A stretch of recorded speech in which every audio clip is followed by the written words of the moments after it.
And I just need a minute to recharge. I forgot where I was. So, I tried in picking things here, tried to pick things that I read and I saw initially as abstract, and then I went into later as I saw the figuration in them. And I think because I'm trained as a figure painter, I see everything as figurative. But I try to first start not knowing what it is. Like when you look at a picture and you go, there's a kid at the academy, I think who's a wonderful painter named Michael Cervo, who Michael Gallagher knows.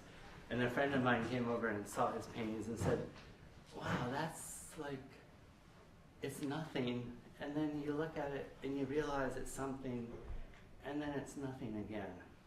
And that nothing is very, very important. And that's what I want in my own painting. I call myself, though, because I was trained as a figure painter and cast drawing and all that stuff, but I always say without my glasses on, I'm a nearsighted realist. So like right now, what I'm looking at, that's what I'm painting, always. That's all I see. But then when I edit it and change it, this is what I see. And I go, oh, and take them off again. So, and I think we all paint what we long for, or we find what we long for, and what gives us pleasure. And I don't think any of us would make paintings if it weren't for the pleasure base that first stimulated us to put a pencil to paper or crayon or paint or watercolor or pastel or whatever it is, or clay, whatever. I mean, there's some pleasure association. I think that gets over-intellectualized too often with almost all people I know and with most cocktail parties I've ever been to. And I think it's really important to stay in touch with the pleasure base in your life. And so no matter how you paint, I think it's really important to understand why. And why, and this is where I always lose people. I can see from your expression that you don't believe me. Yeah, that's a great expression. It's a bird, right? Brewer, right. Yeah. Well, I'm a representational artist too. I draw and paint. I don't think you can be abstract unless you know how to be realistic to start with. You have to have some sort of skill or facility with the tools too. I used to feel that way, and I'm amazed at how much my feelings change.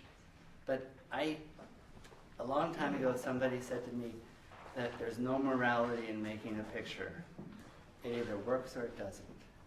I don't care how it's made, or who made it, or whether they used the brush that Velázquez used, or if they used a Q-tip, or if they spit on it.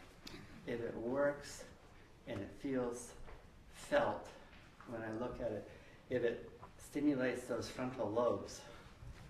I went to a wonderful lecture the other night at the New York Studio School where someone was, and I'm still thinking about it, it was way over my head, but it was a woman named Siri Husvet who wrote my favorite art book called The Mysteries of the Rectangle, where she talks about Giorgione, Chardin, Philip Guston, Joan Mitchell, Gerhard Richter, stoic painting, and something else.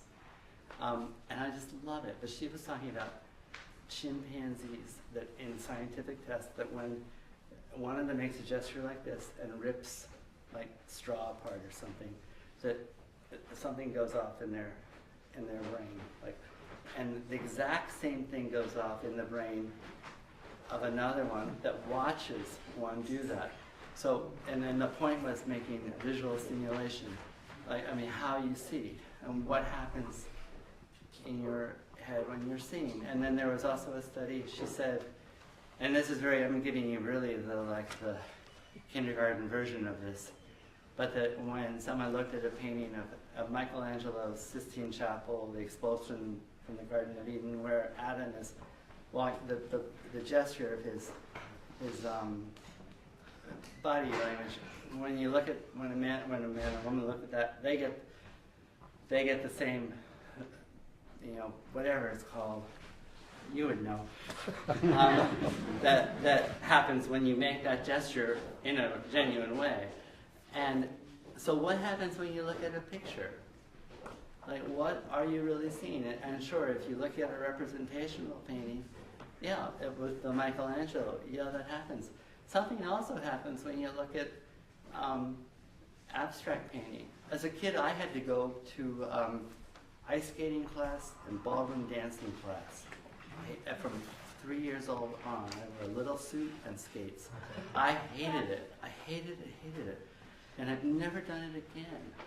But there's something about that movement and fluidity of movement and differentiation of speed.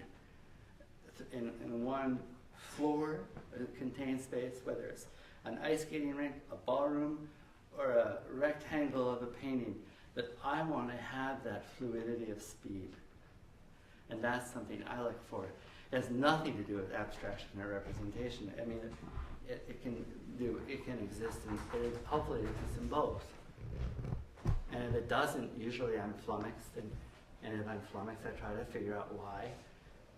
And if I figure out why, I try to figure out whether the painting works, whether or not it mirrors what I'm looking for already, because most of us only see what we already know. But I'm always trying to see something I don't know. And then once I get too far out on a limb, I run back to what I know. That's it. Mo's on the floor now.